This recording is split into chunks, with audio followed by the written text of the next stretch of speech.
Hey everyone, Daren Lake here with Master of Some. Just a quick warning that this episode contains a tiny bit of foul language, so if you have anyone around you that may be offended, please put on earmuffs or headphones or something. Thanks. Enjoy. Break it down to time. You're buying time. Will that extra time that you get in that race make you truly happy? Is it going to be worth that investment of your mental energy, of your fiat money? And if the answer is no, think again. Welcome to the Master of Some, a podcast about health and fitness, used as a bit of a metaphor for life. I'm your co-host Phil Cross, here with my good friend Daren Lake.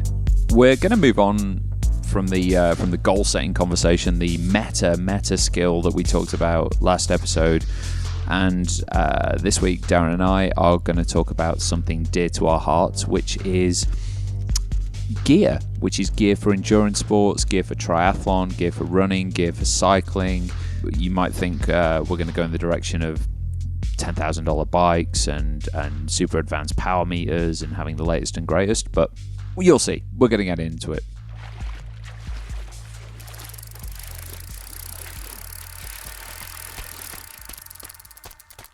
So we're talking about gear, right, Phil? Yep. All right. Why are we talking about gear? What does gear have to do with the Master of Some? What does it have to do with our core values and our ethos? Bringing it back to our core values and ethos, I think we'll wrap it in that at the end. I think the main reason we're bringing gear to the forefront is it's such a big part for a lot of people of what it means to participate in endurance sport.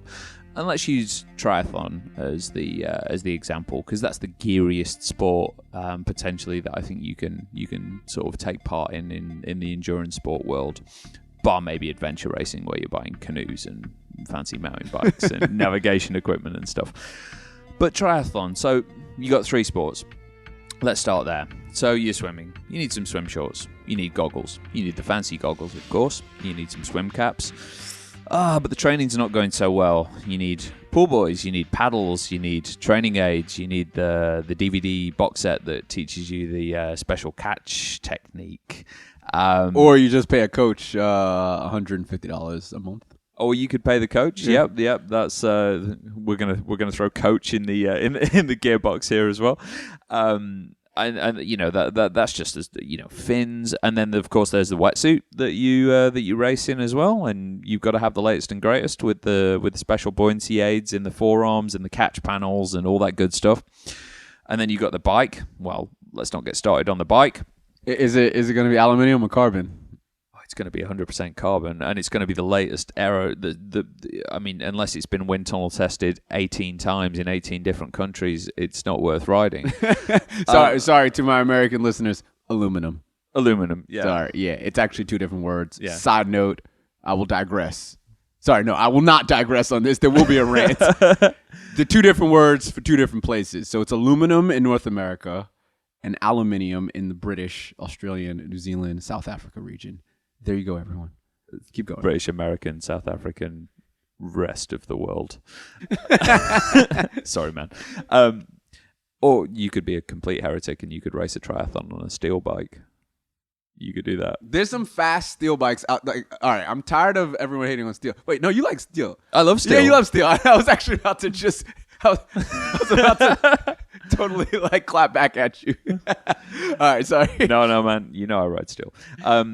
Steel is real. Steel is real. So you need the bike. Of course, you can't just have your time trial bike. You need a road bike as well. So that's two bikes, which you can spend upwards of $10,000 on if you so choose. And then there's the shoes and the helmets and the lycra and the rest of the cycling gear and the socks and the lights and the upgrades. And of course, you need the envy wheels. You need And then we get onto the run, and you think the run might be simple. You just need shoes and shorts, right? No. Of course, you need a run power meter. You need the sunglasses.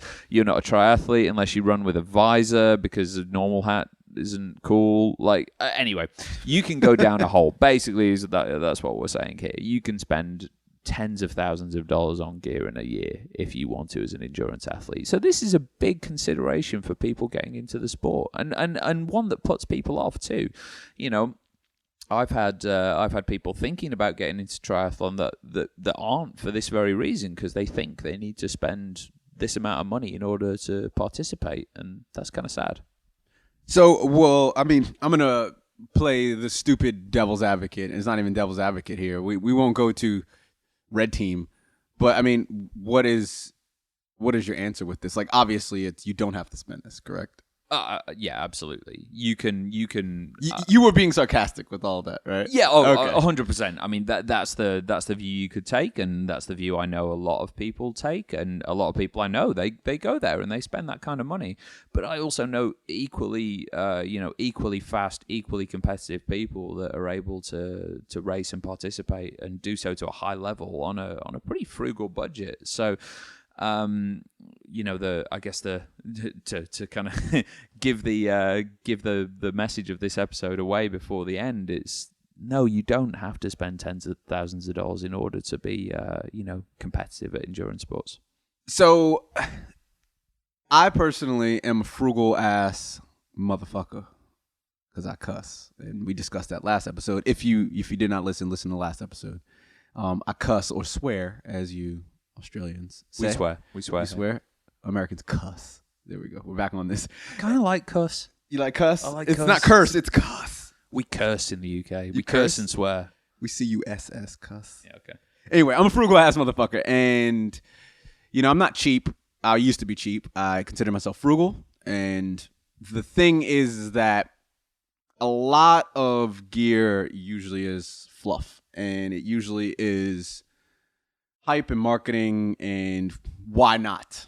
There's a lot of people going, well, if I'm spending $2,000, why not spend $3,000? And you actually, I find that the gains are diminishing, the diminishing returns at that point, because for basically 50% more input, which is your money.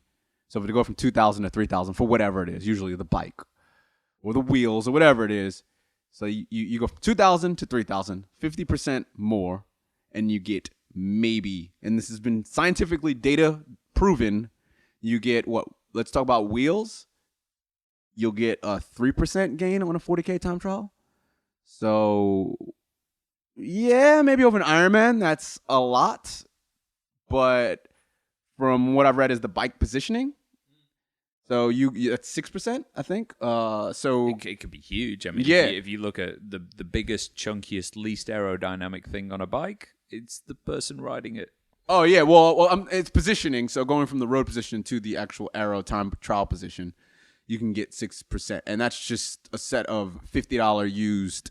We're gonna talk frugal. $50 used on eBay, which is the amount that I paid for my time trial bars, and I still have them 5 years later. They're awesome. That right there gave me 6% gains for $50.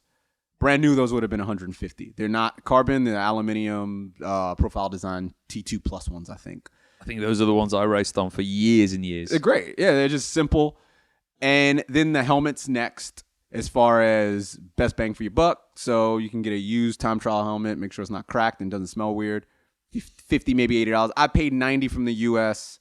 Whatever. Sue me. It's not Australian certified, whatever. Don't care. Paid $90 US for a brand new one on Amazon. Phenomenal helmet. Super comfortable. And I got another, I think 2.5%. And then the wheels come in. I think wheels are very expensive. Yep. I built my own wheels. They are actually Chinese carbon. That's a whole nother conversation because I'm frugal as fuck. But I built some Chinese carbon wheels. I did not die yet. And they are absolutely fine. So I'd say they're about $700 wheel set with the power meter on them. Yeah, power meter. And I built it myself, $700 for some Aero carbon wheels. And that gave me another 2%. That was probably more of a bling factor. That was definitely more for looks to complete the whole Aero look. And then there's some other gains. I think your Lycra that's been unproven. Oh, I don't know about that. I'm gonna jump in there and say I think that's a big deal. Like there's certain fabrics that have been proven to be way more aerodynamic than bare skin, and then certain other fabrics as well. But I think way more. It ends up being very small percentages.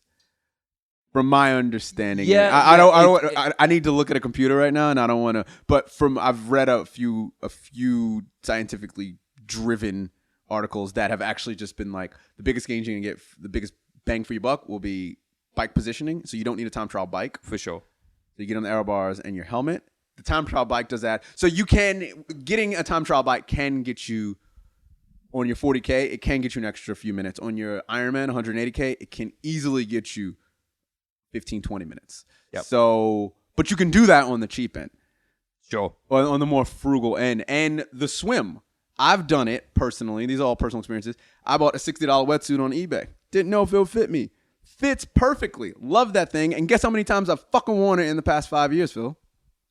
How many times have you worn it in the past 5 years, Darren? Well, being in Australia where the water's warm and global warming / climate change is happening, and last year triathlon Australia decided to drop the wetsuit legal temperature about 1.5 degrees. Yep. So every fucking triathlon I've been to, except for the Ironmans and half Ironmans, they've all been wetsuit illegal. So I haven't even been able to use my wetsuit in most of the races that I've done over the past 4 years. So I'm glad I didn't spend $400 on the damn thing that I've only worn maybe 6 times in my whole life for an actual race. And that brings on to I think a really good point in terms of how many times you're going to use a thing and how much how many like dollars per mile, dollars per kilometer. Yeah. One of the biggest things I have not a gripe with. I mean, people can do whatever they want, but it's not the way I'm going to live. Is race wheels. I'm going to buy a set of wheels, and they're usually fancy. Well, they're always fancier than your normal wheels. So you're talking your $multi-thousand wheel sets that are saved in a special lead box and kept safe from harm until race day, which happens a handful of times a year. Just buy nice wheels, like good wheels. If you want to buy the super fancy wheels and you got the money to, like, more power to you, all good. But just live them, like, get if you come to sell them in 3 years and they've only been ridden 15 times, guess what, there's going to be the new fancy shit, and the kind of person who's going to buy those sorts of wheels wants the new stuff anyway. So the resale value on that stuff is crap. Buy them and ride them into the ground. They're not made of glass. Like race wheels, man. Exactly. The only wheel that's true race wheel, in my opinion, is a disc wheel. A rear disc. I agree. And they're actually worth the money. You can get some like wheel covers, like the disc wheel I got from Flow. Yeah. Cycling, which it's basically a wheel cover. I got a wheel cover for 90 Australian that I've got. Yeah, it's awesome. Yeah, and this is like the Aero profile is basically the same as a disc. It works really, really well. Like from a time perspective, I definitely notice the difference. But it cost me, I think, $500-$600 as opposed to you fork out for a zip one, you're on $2-3 grand easy. Yeah, easily, and this does tie into my ethos, which we can maybe talk about later, or I'll just talk about it now, which is f.i.r.e, which you may hear a lot about throughout the 10 episode series of this at least first season, which is Financially Independent Retire Early acronym. And I'm big on f.i.r.e. I think Phil is big on it. I'm not going to speak for you. Oh, no, I didn't know to call it fire. Yeah, I thought it was just I'm trying to not work for money, and I want to do what I want to do. Yeah. But definitely when you spell it as financially independent, retire early, that's the plan. I just didn't know to call it that before I talked to you. But yeah, 100%, man. So it all, it's one of those, all right, am I going to fork over $10,000 once, and then this may be a conversation for another podcast episode, but how many times a year do you race? Racing costs a lot of money. Traveling for races costs a lot of money. I mean, doing most triathlons that you cannot drive to, total is going to be anywhere from $1,000 to $2,000 just for the accommodation, the flight, the cost of because you're not going to do a sprint in Perth. You're going to do a half Ironman. That's easily $400 Australian to $800, $1,000 Australian, plus the flight, plus the hotel, plus you just being out and traveling and not at your house, all that bullshit money. $3 grand easy for like I did Ironman WA, and between all of that, at least $3,000. Exactly. And that was just on getting there and doing it. Yeah. And you then go, well, if I'm spending $3,000 on this trip, then I might as well get the best wheels, and I might as well get the best this, and it kind of never ends. And you have to. It's like gambling or investing. Like, you really have to have a stop point. And just letting you know, I personally, because I'm cheap as fuck and because I'm frugal as fuck, FAF, I've always been like, wait, I don't need to spend that much. No. How do I not spend that much? How do I do it my way? And that's actually why I don't race that much. I actually would prefer to do time trials. Yep. I don't like racing triathlons. I just did one 2 days ago, whenever it was. And I've realized why triathlons are a pain in the ass, and running races are just so much fucking easier. And man. I'm you on the just whole show running- up with the shoes and, maybe a backpack full of shit, and you just do your thing. And triathlons is just, I drove down an hour and 15 minutes to Wollongong, which is an hour and 15 minutes south of Sydney. And, we left at 4:30 a.m. I woke up at 3:45. I got back at 2 p.m., had to unpack my bike and all the shit that is in it, and wash out my gear and all. And I'm just like, holy shit, for a 2-hour race, I spent like 12 hours doing the damn thing. Oh, yeah. Almost 12 hours doing the thing. And you gotta, don't forget to, I'm not trying to preach to you listeners out there. I'm trying to talk with you and talk to you. Preach! It's, your time is, your time is worth money. And Yep. like, don't forget about that investment, is the time as well as your money. So this has been a long-winded rant. I'm looking at my watch right now, and I'm like, damn, we've been talking for a while. But it can be done. Hit us up if you want to learn more ways of how it can be done. We could give you the step-by-step of how it can be done if you want. Mm-hmm. Maybe we'll put that in the show notes. I'll actually just give you an example of what I've done for my races. Phil can give you an example of what he's done. Yep. And then you can, DIY and hack it for yourself, open source it for yourself, and go from there. Do you have anything to add? Yeah, if this is something that resonates with you, if enough people out there want to hear about this, we can do follow-ups. We can break down the different sports. We can talk about our different approaches, and we can give you the playbook on how to do this shit on the cheap. Yeah, man. Let us know. Okay, so we're now going to get into the section of the episode that we like to call Red Team. If those of you who are unfamiliar with the term Red Team, it comes from the military, I think, and it's basically you go hard from an opposition perspective at whatever somebody's argument or point or whatever it might be, and they defend it. They throw out the counter arguments. So devil's advocate, as exactly. some people say, being the asshole. Yeah. Whatever you want to call it. But we're stealing the term Red Team, and we're happy about that. I like that. So I'll start off, Daren. So I want to go as fast as possible. Like, money's no object to me. I got the cash. I'm willing to. You make $1.4 million a year. I make $1.4 million a year. I've got no partner because I train for triathlon all the time. I've got no kids because I hate them.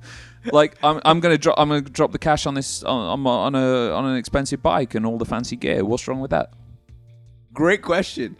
Then you do it, because actually you wouldn't be a listener that I give a fuck about. So to be perfectly honest with you, like if that no to be real, if that makes you really happy, spending a lot of money on brand new gear, and that's your thing, and having all that shit as a museum in your garage, as Australians say, garage as Americans will say, or I don't know, you just like showing people it. You just like new shit. You like unpackaging things and A-being it. You want to be a DC rainmaker in your own house. Google him if you don't know who he is. You want to try out all the new stuff. By all means, do that. And I'm not stopping you, because you can get your incremental 0.001% gains that are not measurable.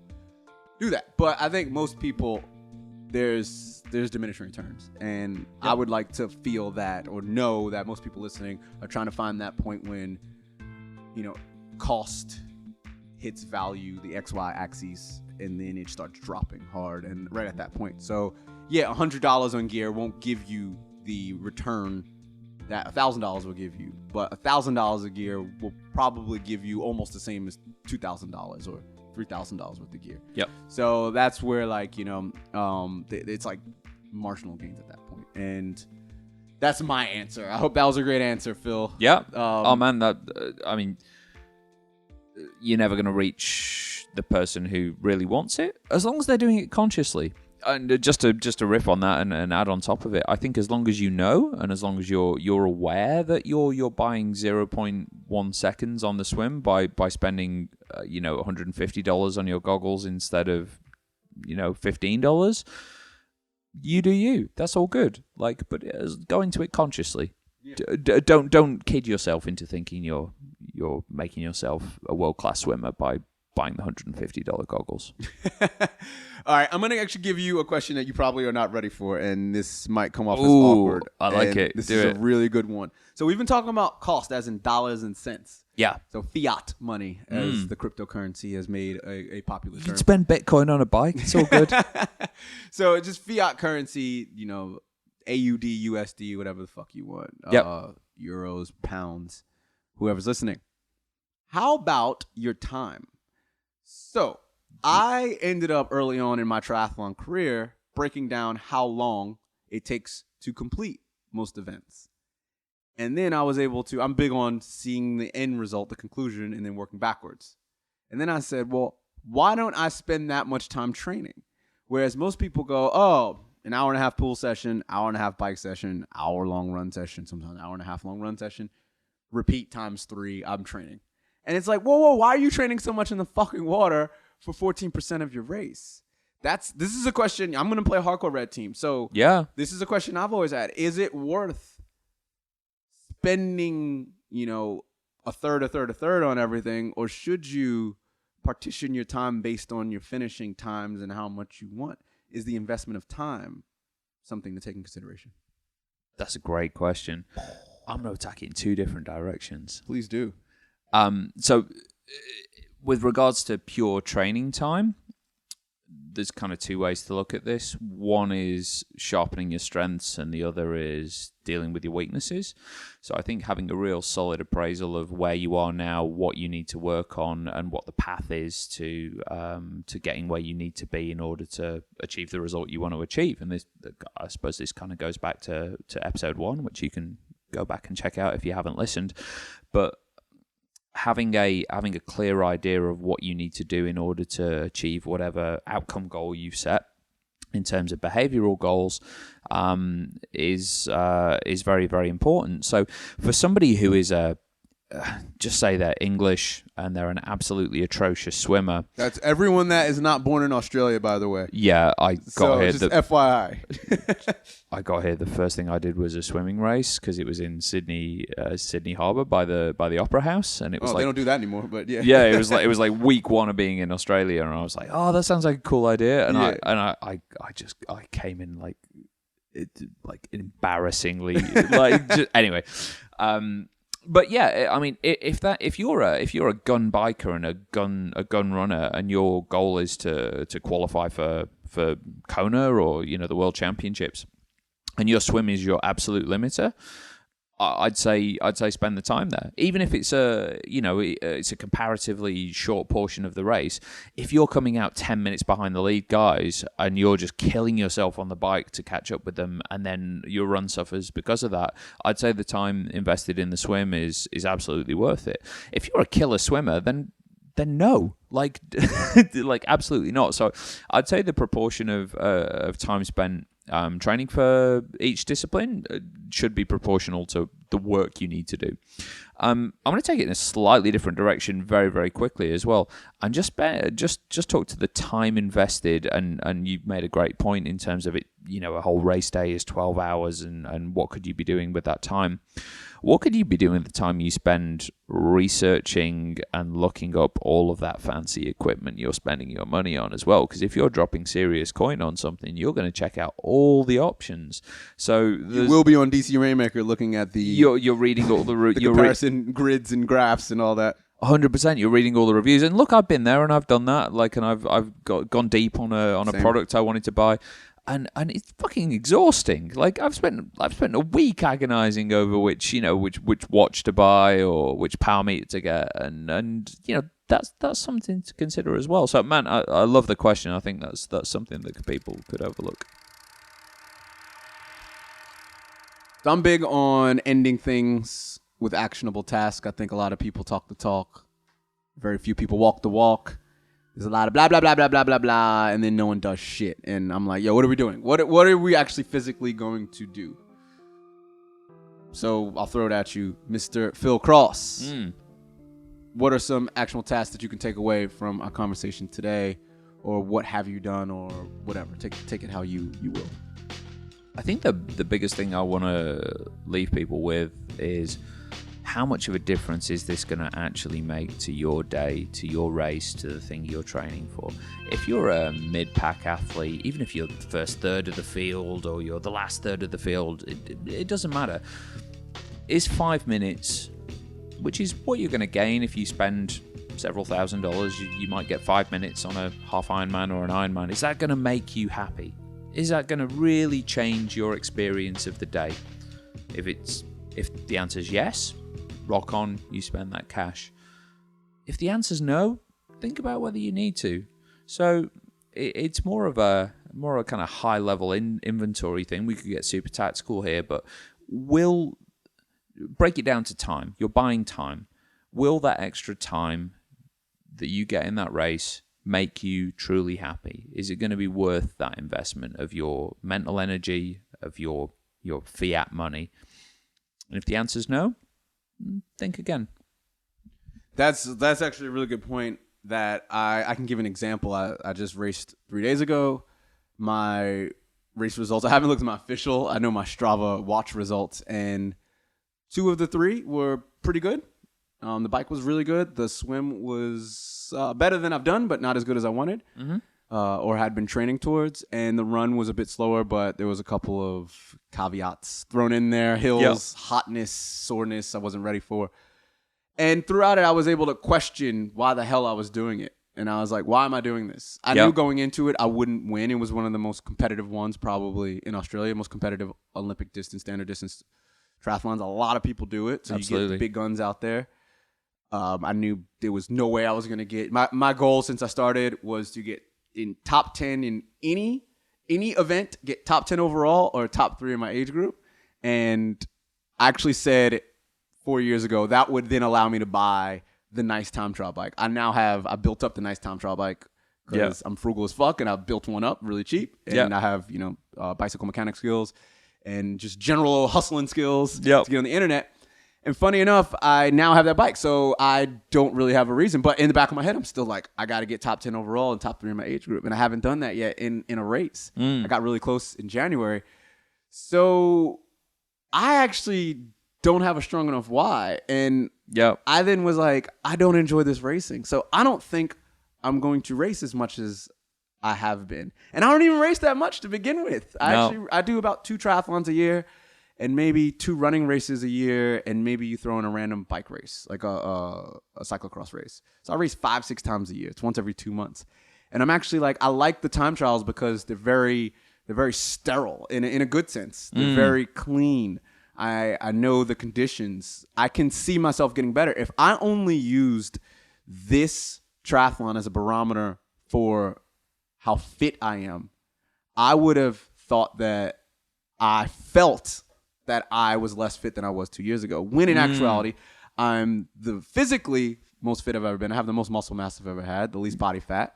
I look the best I've ever looked at 36 years old. I'm the fastest I've ever been at cycling, swimming, and running based on my time trials. And if I would have used this race, this expensive-ass race that I had trained for basically 30 weeks as my only barometer, I would think that what's the point? So I'm excited to do more time trials. I'm excited to get back in the system and the Wednesdays at 5:30 a.m. wake up times to do. What do I do on Wednesdays? What do I do on Wednesdays? I don't even know. Tuesdays is run. Wednesdays is bike. Yeah. So 5:30 a.m. for my easy to moderate bike ride, and to get back into my schedule and my grind, and for a long-winded kind of actionable task, that allowed me to zoom out and see everything and go. I'm excited to just get better on a daily basis. The racing shit, I'm just not that good to be winning races. I'm better than most people. I'm above average, but I'm not that good to be winning races. You know what? I don't give a fuck because racing's a pain in the ass. So I don't get off on it. And all the gear and all that doesn't matter. All you people out there that are listening, we want to know, what are you guys doing? What do you guys spend your money on? Is it worth it for you? Do you have anything to add to it? No, man. That was a great story. That really wrapped it up. I love it. Was that a Daren Lake, everyone? Daren Lake. Yeah. Absolutely. Cool, man. So yeah, thanks for listening, and we're gonna hit you with the transition into the outro credits from Phil Cross. Okay, there you have it. Another episode of The Master of Some. Make sure you subscribe, make sure you rate, make sure you comment. If you want to get in touch with us, if you've got anything to say, please email talksomeshit@themasterofsome.com. And you can hit us up on pretty much all the usual social channels you'd expect to find a fine, upstanding podcast like ours on. And we'll see you next time. I'm going to leave you with the sounds of ARIA award-winning musician Mr. Daren Lake on the way out. Enjoy.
Just